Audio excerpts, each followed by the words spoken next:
Tá já. Fala pessoal, beleza? Sejam bem-vindos a mais um vídeo do canal.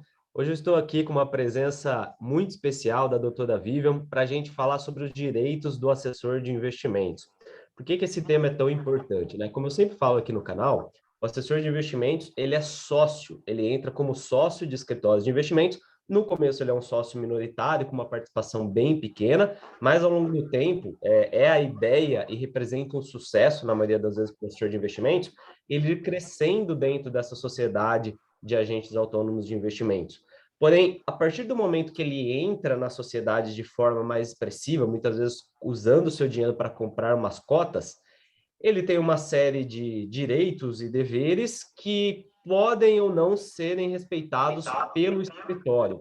E a gente tem acompanhado no mercado, infelizmente, muitos casos que eu diria assim, que acabam não parecendo justos, né? Que o assessor fica muito fraco nessa relação e tem uma série de problemas na manutenção ou mesmo na hora da saída dessa sociedade, que é absolutamente normal, né? Muitas vezes, quando você é sócio de uma empresa, você deveria ter o direito de sair sem grandes problemas. Então, a doutora Vivian está aqui hoje para conversar com a gente sobre isso, para trazer mais luz a esse tema que é tão importante e tão pouco debatido.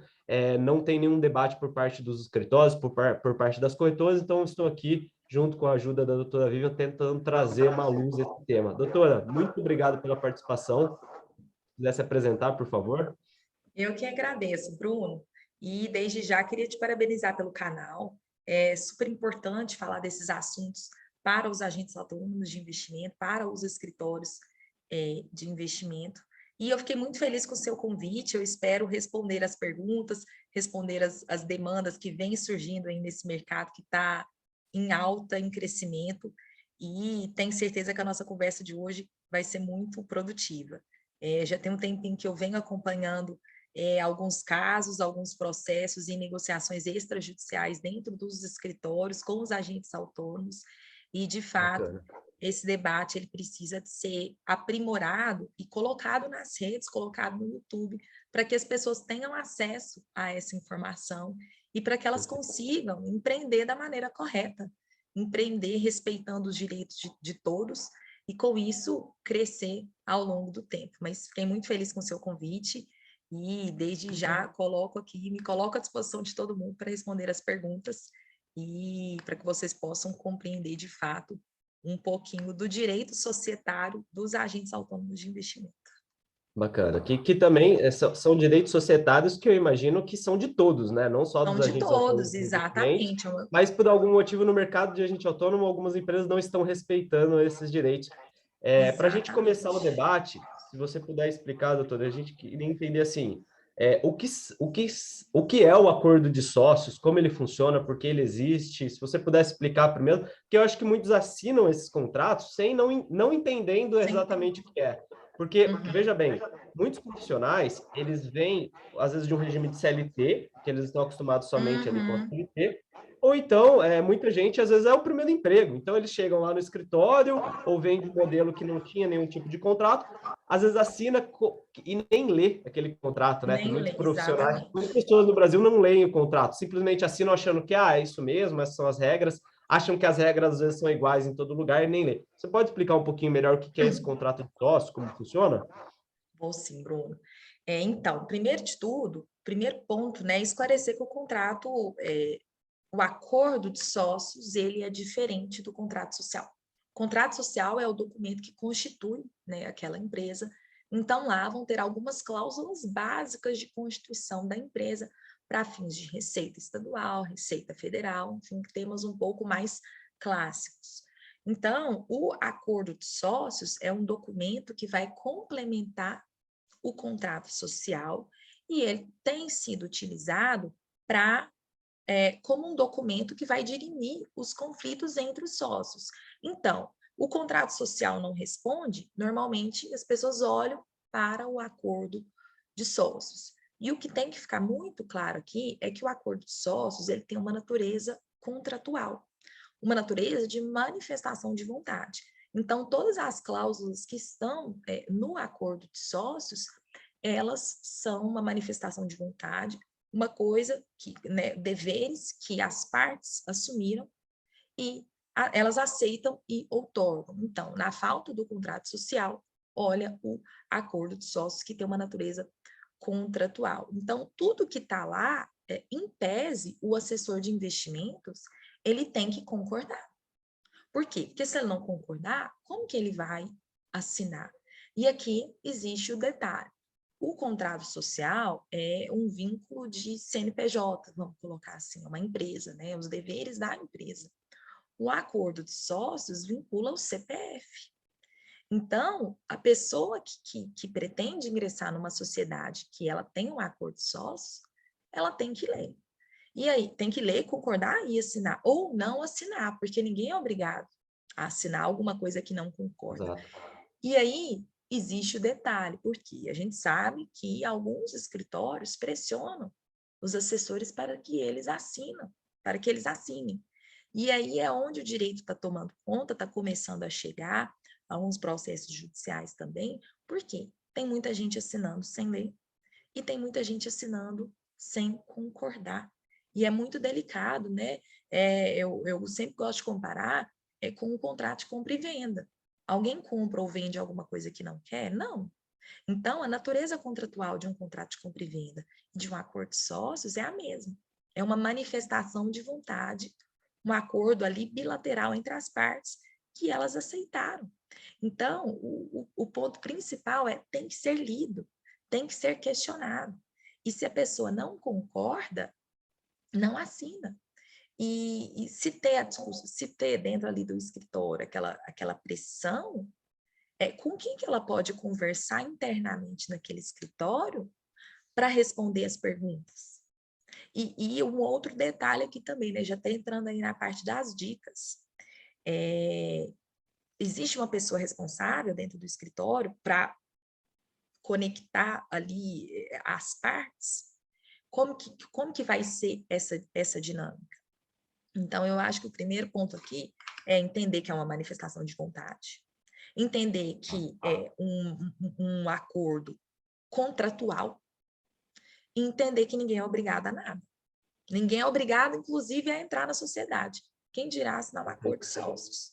Né? Então, eu acho que o gestor do escritório, ele também tem que ter essa consciência.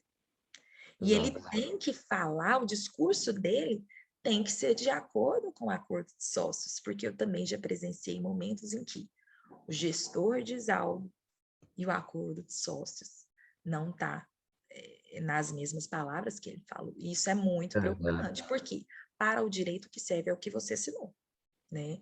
E aí, não é à toa que estão começando aí os primeiros processos para discutir tudo isso que vem acontecendo nas falas das pessoas que estão, assim, completamente diferentes de um acordo de sócios.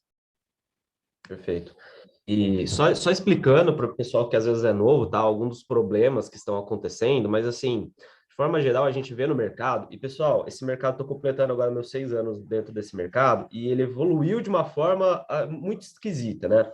Que eu acho que assim, antes, o escritório, eu acho que muito escritório da Vivian, ele sofreu mesmo, porque ele não tinha nenhum tipo de acordo, então muitos assessores, eu acho, foram injustos com os escritórios. Eu vi isso acontecendo. Muitas vezes o escritório pagava luvas altíssimas, o assessor vinha lá, ficava um tempo, saía e levava os clientes e o escritório ficava de mãos abertas. Que eu não concordo de forma alguma, eu acho uma grande injustiça. Só que parece que por causa desses tombos, alguns escritórios, uma boa parte, foi para um patamar que ele deixa o assessor praticamente sem direito nenhum. Né? O assessor vai lá, capta os clientes, às vezes por conta própria, sem receber muitas vezes nenhum salário, ou um salário muito incompatível com o mercado. Vou dar um exemplo, né? Quando eu comecei, eu ganhava R$800.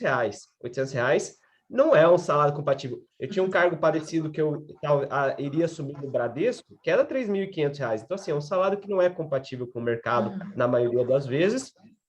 E se esse assessor for sair, muitas vezes, da sociedade, ele não pode levar os clientes e muitos escritórios não querem pagar nem a sociedade, nem o percentual que às vezes esse assessor comprou. Então, parece que o mercado ele deu uma meia volta de os escritórios não tinham direito nenhum e agora eles deixam o assessor sem direito nenhum.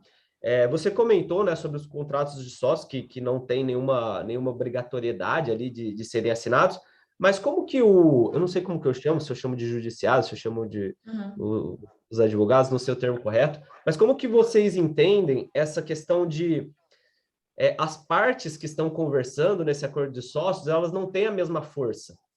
Muitas vezes ali um profissional que está É, começando, é, não sabe isso que a gente sabe hoje de direito, de regras, de é. acordo de sócio, nunca viu um acordo de sócio na vida, tá ali contente, animado com as perspectivas desse mercado financeiro, e vem o mais forte ali, que são os sócios do escritório, fala, olha, todo mundo, a regra às vezes põe o nome da corretora no meio, fala uma regra da corretora, todo mundo está assinando, para continuar nesse mercado você tem que assinar, e se não assinar aqui, tem que assinar no outro.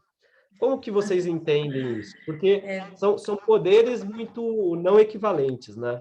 exatamente. O nome correto para isso, né, é o famoso desequilíbrio contratual, né? A pessoa inicia algo em desvantagem, porque o know-how tá todo com eles, e às vezes chega ali um assessor desavisado, até mesmo porque isso é direito societário puro, né? Nem todo mundo entende de direito societário.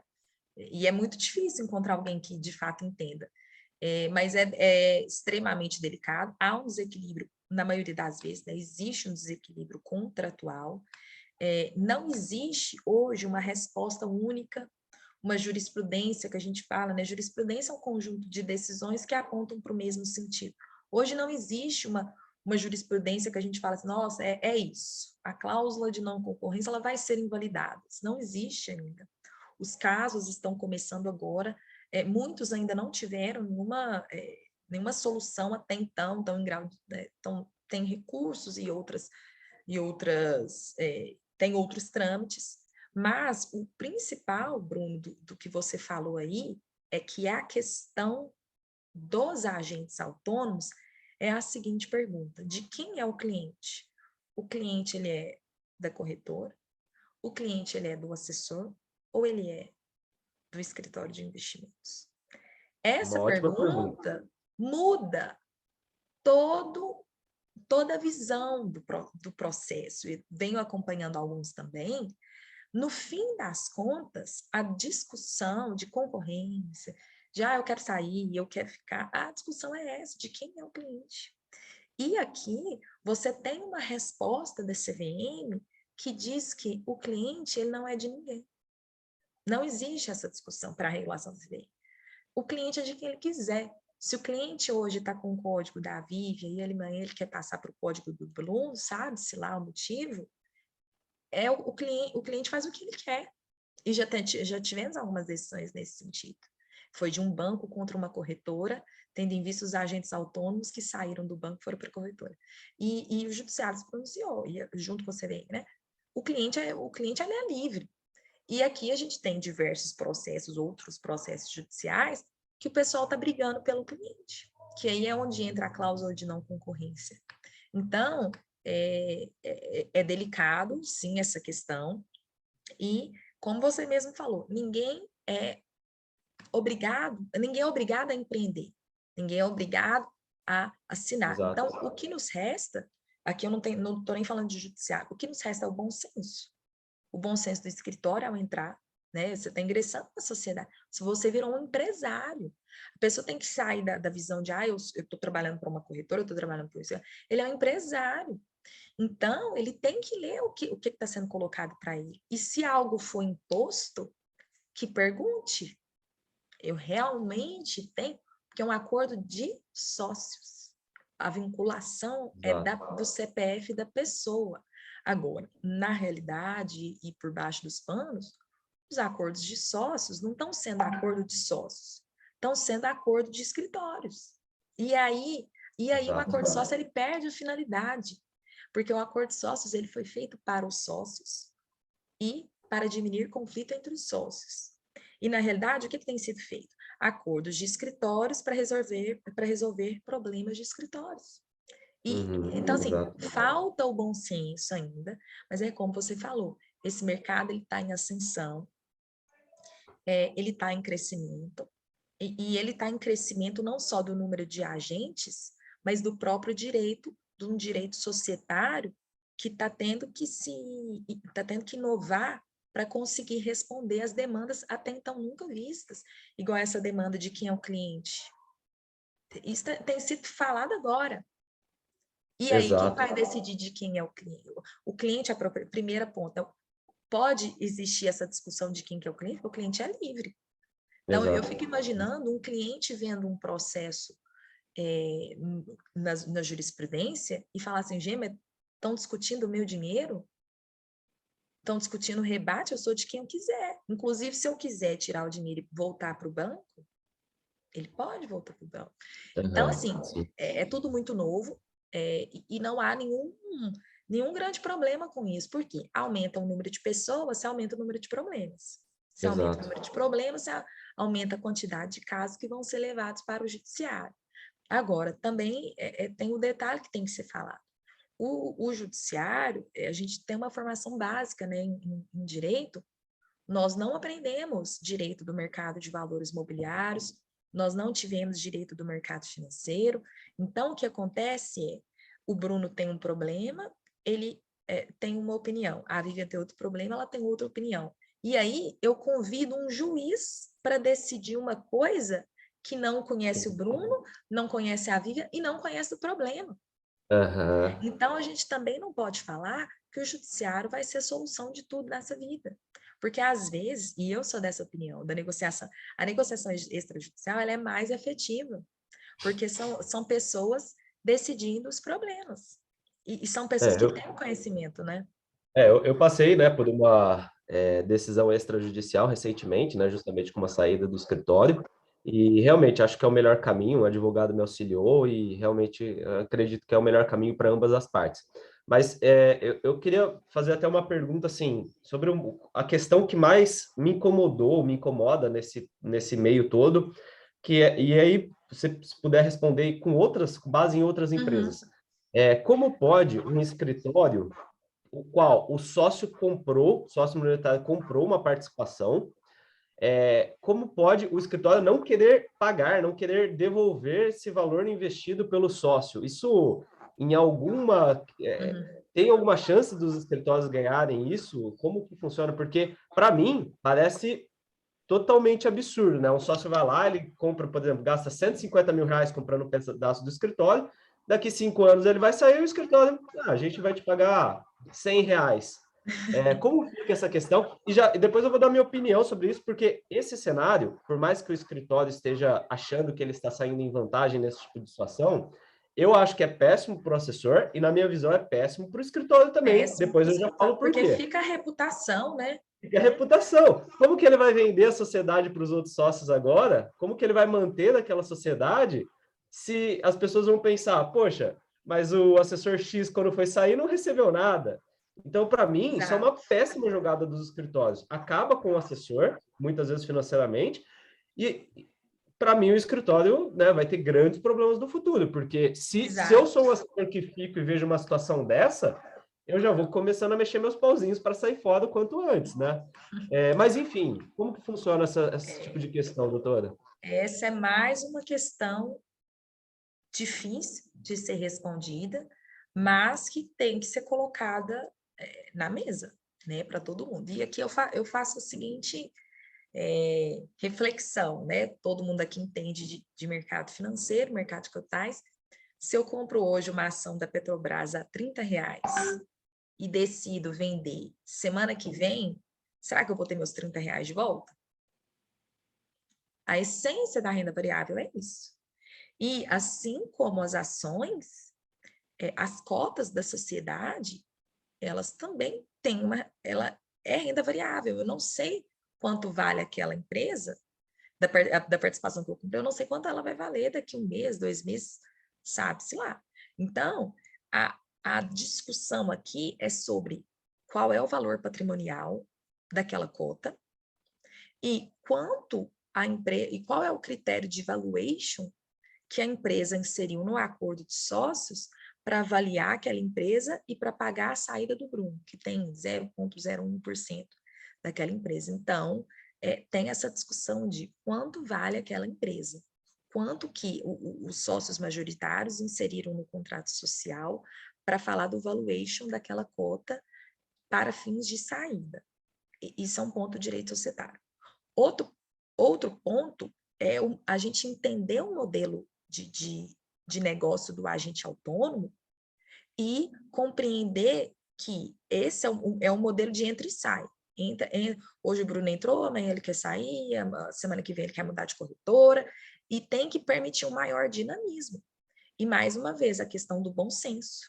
Será que não seria mais interessante inserir no acordo de sócios que, se tal pessoa resolver sair, nós iremos pagar o valor do aporte mais inflação, independente do valor patrimonial? Então, esse é um ponto delicado que também tem que ser colocado na mesa, ser discutido, para que a pessoa ela fique resguardada dos direitos dela enquanto empresária. Só que não é um empresário assim, eu quero abrir uma padaria, eu conheço o Bruno é legal, vamos abrir uma padaria, e aí tem uma relação societária muito forte. Agora, será que eu tenho uma relação societária com 300 agentes autônomos? Eu vou ter que concordar com todo mundo? Eu vou ter que concordar com um gestor que eu nunca vi na minha frente, e ele também nunca me viu? Então, é verdade. Nas estruturas maiores hoje, o que acontece é que o assessor nem conhece a diretoria. Muitas vezes acontece. Então, eu acho que essa parte dessa questão do valor patrimonial da cota, essa parte do acordo de sócios e esse discurso também dos gestores e assessores, isso vai ter que evoluir para que fique claro. Porque senão eu coloco 100 mil reais, 200 mil reais, e eu falo assim, amanhã eu quero sair. Não, beleza, agora você vai levar 9 reais, 5 reais. Qual que é o seu critério? O critério do contador. Cadê os documentos que embasam essa decisão, né? Enfim, bem complicado.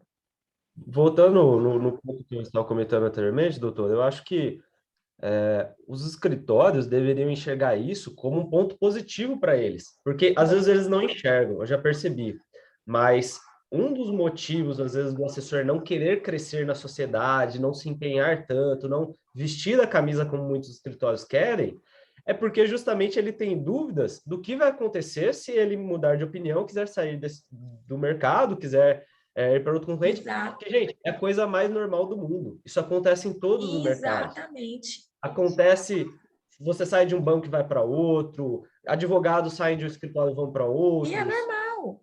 É normal. E a vida continua, né? A vida tem que continuar. É um absurdo. E eu diria assim, para mim, os escritórios deveriam buscar ambientes que os assessores queiram ficar. E não prender o assessor, né? Não, a gente vai amarrar o assessor por um contrato e vai deixar, às vezes, um monte de gente infeliz aqui dentro, trabalhando sem a vontade, porque a pessoa está presa por um contrato, né? Ela montou ali a carteira dela, comprou sociedade, agora se ela sair, ela vai ficar sem nada, então ela fica presa no escritório. Que tipo de ambiente de trabalho é esse? Será que esse tipo de escritório, né, tem um longo prazo? Isso me deixa bastante em dúvida. Eu acho que seria uma grande evolução. Já tem escritórios muito mais em linha com o que é justo, né? Não sei se eu posso falar essa palavra justo, porque o justo é muito relativo, mas eu vejo já muitos escritórios que já tem uma abordagem mais bacana. Vou dar um exemplo, tá? Como eu penso, não é como tem que ser, mas eu acredito, por exemplo, que tem diferentes tipos de assessoria, né? Tem um assessor que ele entra no escritório e recebe uma carteira de clientes. Isso é um ponto. Tem um assessor que ele começa sem nada, que é a maior parte. Então, o assessor entra lá sem nada, ele monta a carteira do zero, né? E passa um tempo, ele montou aquela carteira ali de 30, 50, 100 milhões, sem grandes ajudas, às vezes, do escritório. Porém, eu acho que sim, o escritório sempre contribuiu, né, para aquele assessor. Então, na minha visão, que, entre aspas, poderia ser justo, é às vezes um 50-50. Olha, você montou sua carteira, mas o escritório também te ajudou a ter essa carteira. Nome, exato. Estrutura, nome, treinamento, né? Muitos escritórios não têm, mas muitos têm. A maioria tem uma boa estrutura. O nome ajuda mesmo o assessor. Também não acho que esse escritório deveria ficar sem nada. Então, talvez uns 50-50, como eu vejo muitos escritórios fazendo. Olha, você quer sair com a sua carteira? Tudo bem, metade fica para a gente, metade você leva e a gente entra num acordo quanto a isso. que eu vi também de um escritório, né, não vou citar o nome, mas é um dos maiores da rede, ele paga salário, um salário condizente com o A mercado, contrapartida. uma contrapartida, e a contrapartida, assim, sendo em consideração com o mercado, sendo uma média bacana financeiramente para o mercado, eu já acredito que o assessor ele está desempenhando um papel para aquele escritório.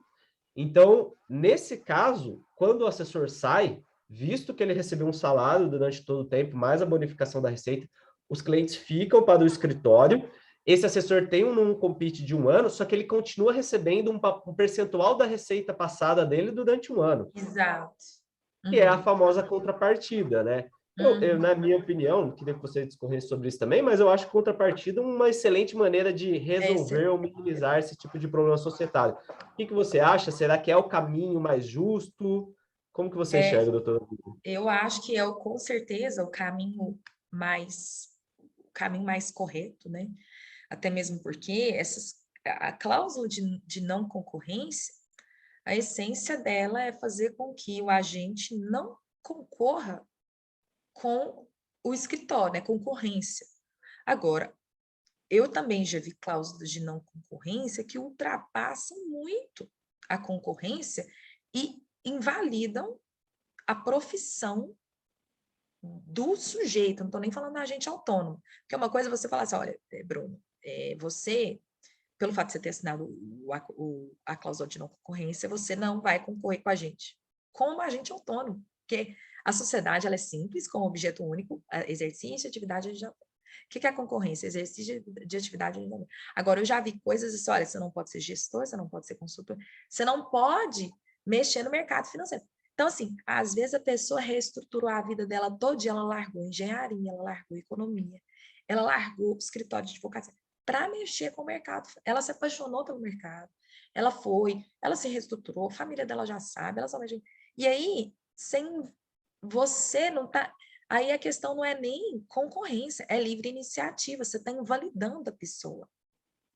Aí eu acho que tem um problema. Aí já não é cláusula de não concorrência. Aí já é uma questão até mesmo, né? O pessoal, os advogados gostam disso, né? Uma questão de validade, de constitucionalidade da cláusula. Porque uma coisa é, você não concorre mais com a gente. Então, você não pode ser mais agente autônomo por 1 ano, 2 anos, tudo bem. Agora, eu te impedir de fazer qualquer coisa no mercado, eu acho pesado. Eu acho pesado. Então, as cláusulas de não concorrência, as mais simples, né? Com 1 ano, 2 anos aí de validade, tem que ter uma contrapartida financeira, porque a pessoa vai viver de quê? Ela vai viver de quê? E também, o fruto do esforço dela foi para o escritório, que foi a captação de cliente. Exato. E aí, e qual é a contrapartida? Porque senão, eu vou abrir um escritório hoje, eu vou contratar um monte de agente autônomo, gente, vamos trabalhar, todo mundo sai cliente. Na hora que o cliente bombou, ó, então, cláusula de não concorrência para você e os seus clientes... Muita não paga o salário, né? Oi? Senão fica Muitas algo vezes assim. não paga o salário. Isso. Então, é algo assim, Não muito... ganha nada, o assessor não ganha nada, trabalha, e se ele sair, ele não Isso. pode... Mas E como aqui, você... cumpre lembrar também qual é a atividade do agente autônomo, porque hoje, né, o nome inclusive até mudou, né, veio aí a lei, essa lei de 2022, e a lei já trata do assessor de investimentos. Mas as resoluções da CVM elas ainda estão com o nome, né, agente autônomo de investimento.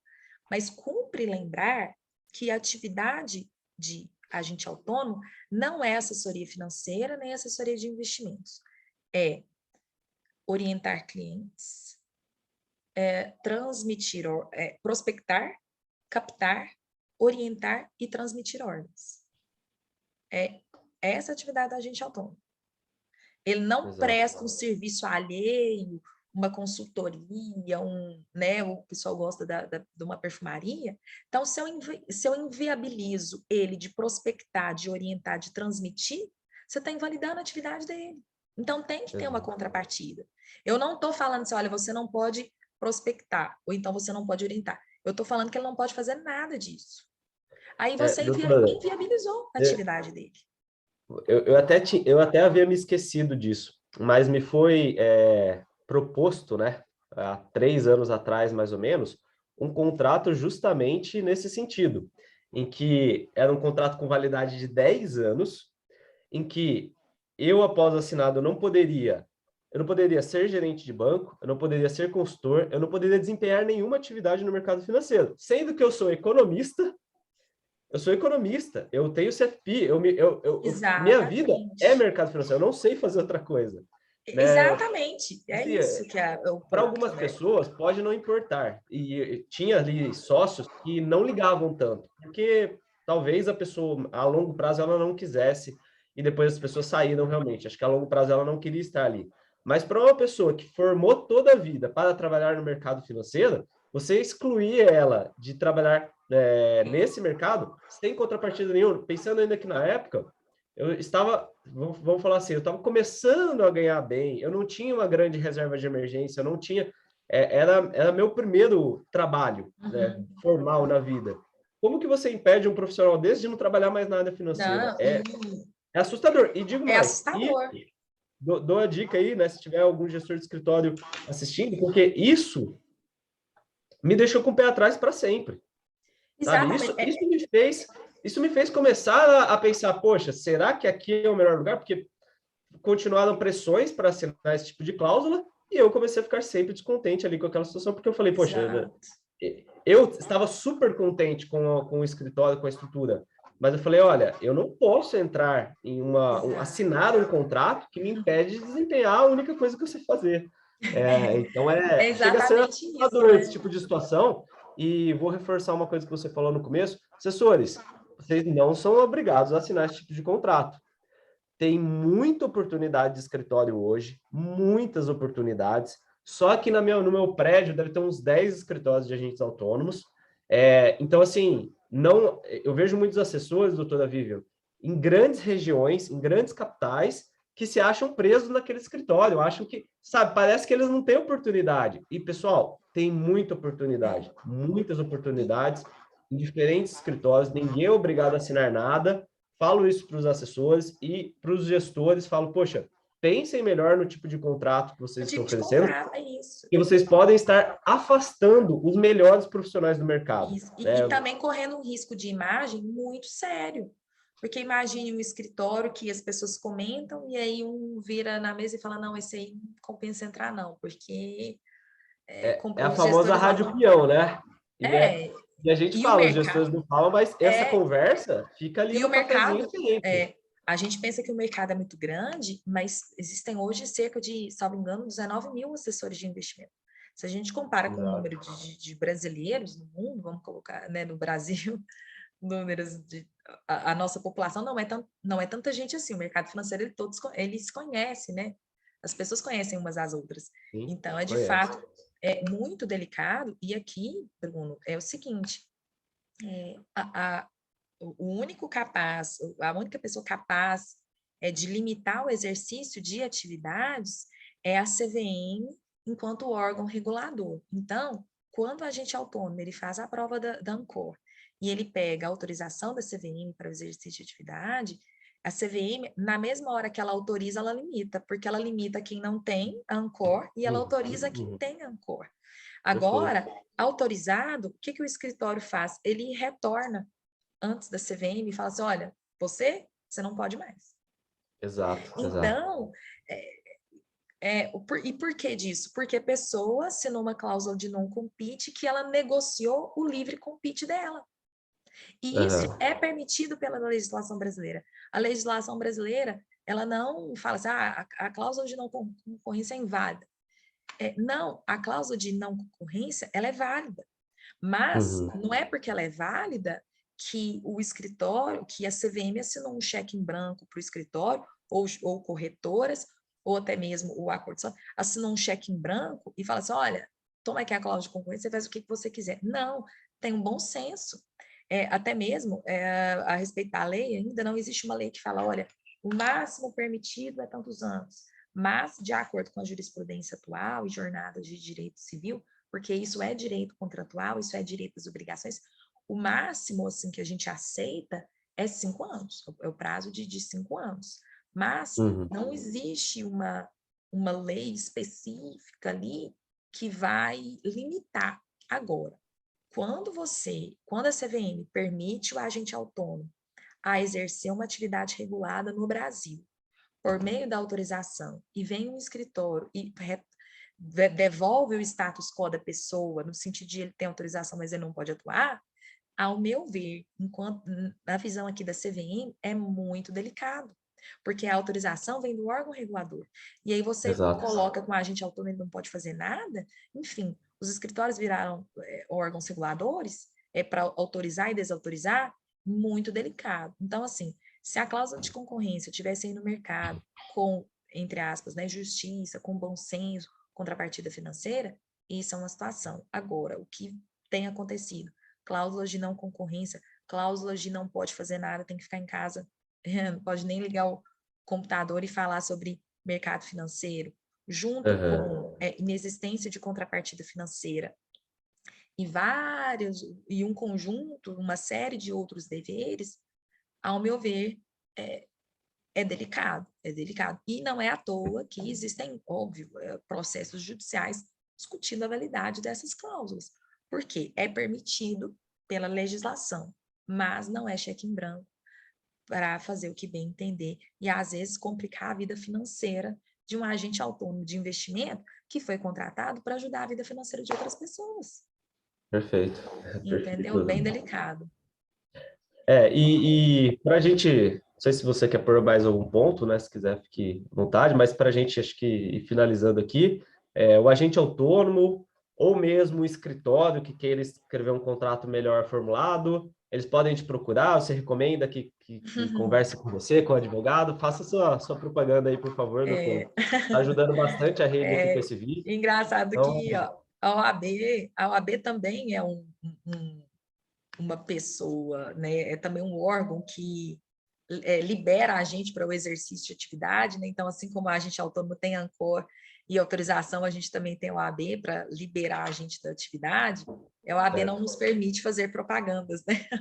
É uma das Ah, ok. características da Então, estou nossa fazendo para atividade você. não fazer propaganda, né? Mas é engraçado, por quê? Por que eu quis falar isso? Cada atividade tem as suas peculiaridades, né? O agente autônomo, ele também não pode ser consultor, vamos dizer assim, né? Para vocês verem que tem regulação para todo lado mesmo. Mas sobre a procura de advogado, eu acho extremamente importante, necessário.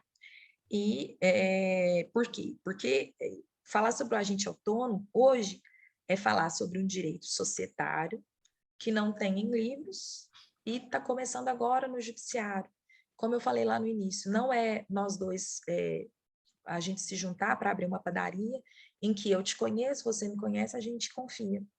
É Exato. uma relação societária de 300 sócios, em que a gente tem sócios majoritários, que às vezes nem quer que o agente autônomo cresça tanto, para que não haja concorrência. Então, é um direito societário misturado com direito concorrencial, misturado com direito regulatório, e que, com certeza, a melhor solução para tudo isso é o bom senso, é conversar, é explicar o acordo de sócios, é colocar as claras, e vai vencer, Bruno, vai vencer quem for mais flexível.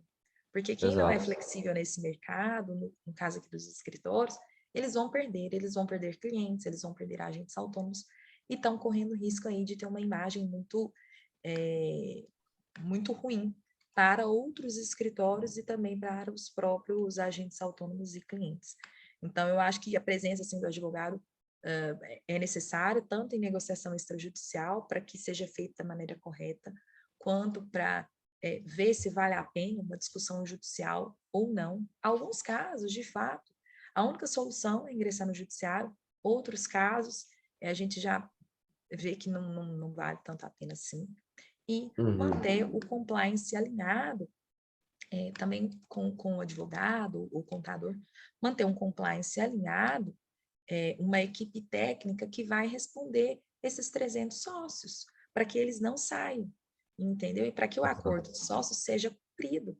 Porque hoje está assim, hoje ninguém quer olhar para o contrato social, ninguém quer olhar para o acordo de sócios, as pessoas querem ir para o judiciário. Então, o acordo de sócios perdeu a finalidade dele, porque Exato, digitar exato. acordo de sócios no Google, primeira coisa, o acordo de sócios é feito para dirimir conflitos entre os sócios. Então, Exato. a partir do momento que ele não está cumprindo a função primordial dele, quem sabe vai ter que existir um outro documento para responder aí as demandas. Então, para esses casos complexos envolvendo regulação de CVM, direito contratual, direito das obrigações, o mais indicado primeiro, né, ler todos os contratos e acordos, contar com o auxílio jurídico apropriado, né, e ver qual é o objetivo. Se o objetivo do assessor é ter o próprio escritório, então abre o próprio escritório. Se o objetivo do escritório é ter um monte de agente que não vai reclamar e vai estar do lado dele, então que tenha um acordo de sócios condizente com essa Exato. liberdade. Porque a essência do agente autônomo é essa liberdade, liberdade para captar, liberdade para prospectar, liberdade para orientar, liberdade para poder crescer. E eu acredito que isso deve ser relembrado, né, assim, para todo mundo, tanto o assessor quanto o escritório de investimentos.